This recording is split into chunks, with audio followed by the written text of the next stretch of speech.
Greetings and namaste. This is Shiva, your friendly neighborhood wellness guide, rooting for you for wellness for all.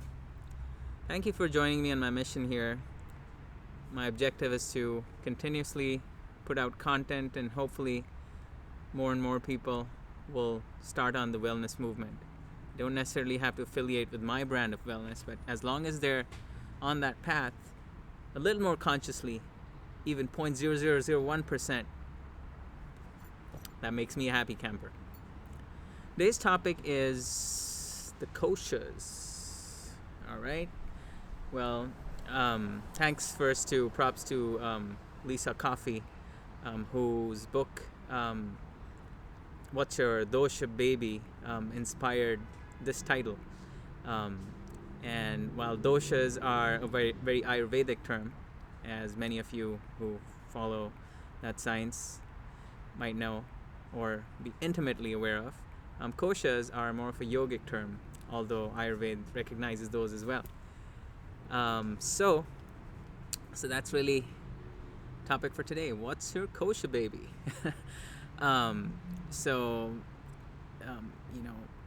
Cool copywriting aside, koshas refer to sort of the layers of almost consciousness, and our existence even.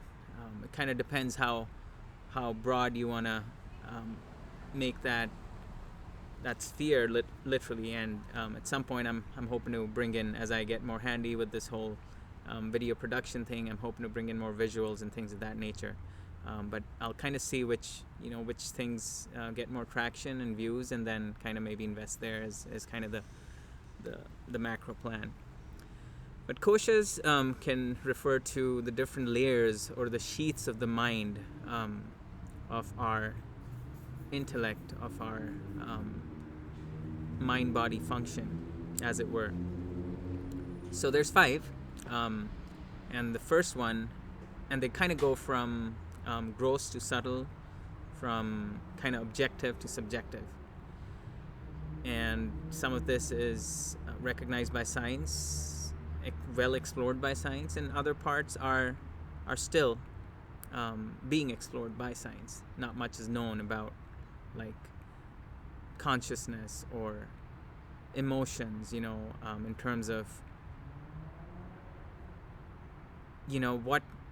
what causes those emotions in the first place. What's that grand design that led to emotions to happen? What is the notion of spirit or soul or consciousness? So anyway, this is not about where science is or is not at with the exploration of the human condition as a whole. But this is about koshas as they are understood, or have been passed down from the ancients, the yogis, pretty much. The first kosha is annamaya kosha. So anna is basically can be thought of as a synonym for food or nutrition or sustenance. So the first kosha, or first layer, is annamaya. So that refers to sort of the physical layers of our existence, of our mind, sheets of the mind, where the mind is physically being fed, and as a result it operates at a certain capacity, and as it is challenged, it grows.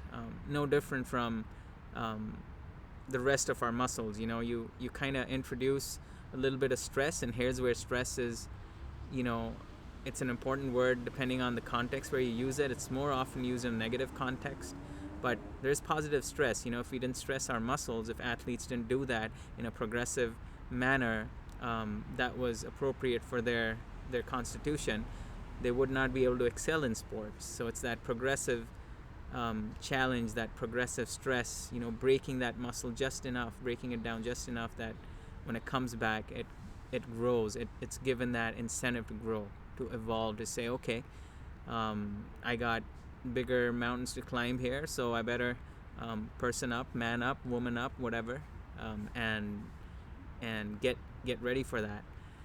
So that's the Annamaya kosha. Think of it as the kind of the physical experience of our mind.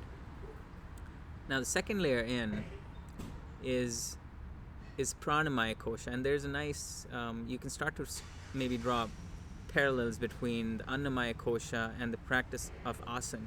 So asana is more focused on the Annamaya kosha because it's bringing our physical body into movement. It's bringing our mind to a place, our central nervous system to a place where it's coordinating all these different postures and flows and holds, as the case may be, depending on what kind of yoga practice you're doing.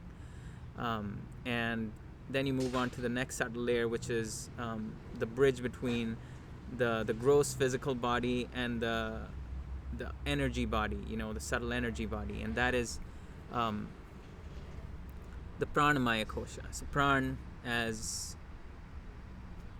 many of you might know already, or have heard, or have maybe, I think I've mentioned it in some videos before. It's like chi. It's like it's like the life force that thrives within all of creation, essentially, not just humans, and to varying degrees. So like a fresh bunch of spinach taken from the earth still is maybe bristling with pran, if you take it out by the roots, even more so. A spring onion, for example, that's the best time, like Ayurvedically, to have that. And yoga, from a yoga perspective, although onion's the wrong example, onion's not exactly a preferred food in either of those sciences because of its qualities of sort of being more of a hindrance in enlightenment and spiritual growth than others.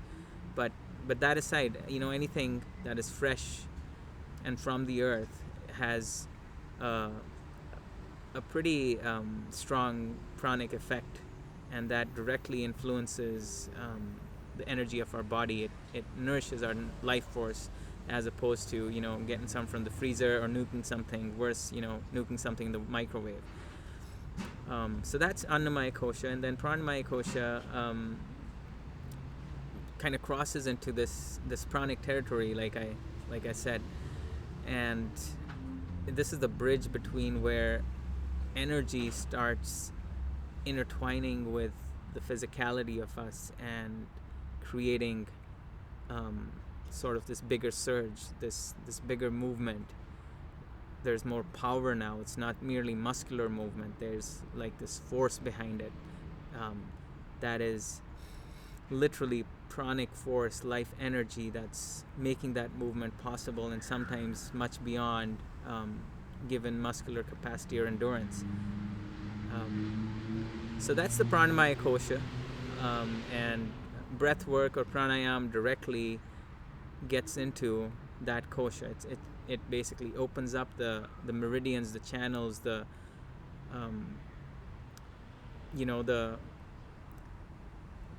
little nadis, all these different energy circuits in the body.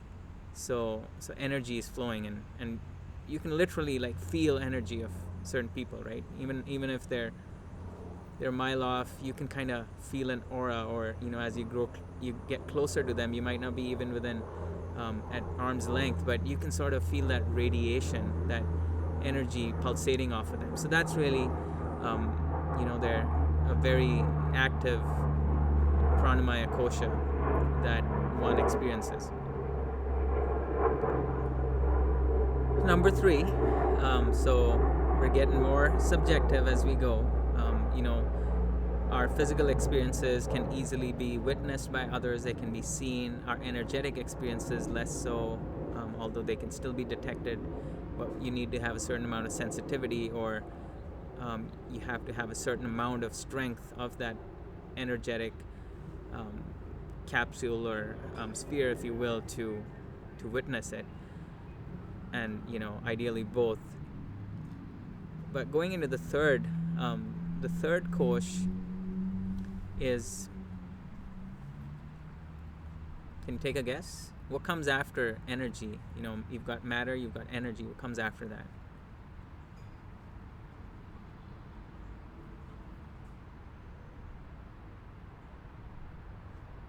No? Come on, you can go there.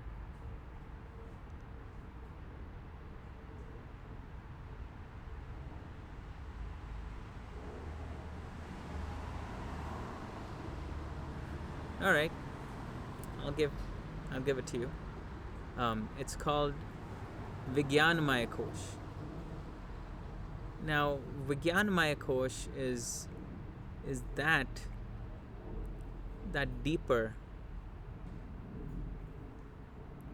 wisdom, that innate wisdom that resides in all of us. So this is where, like your body has a certain intelligence. There's times, you can literally feel things in your gut. That's where where does that come from? That's because that was always there.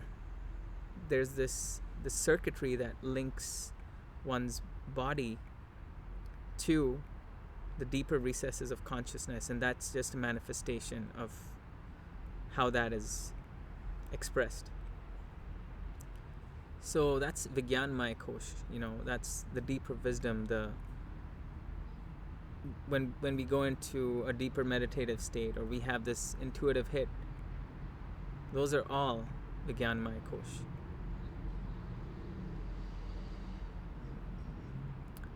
And that's probably the one that's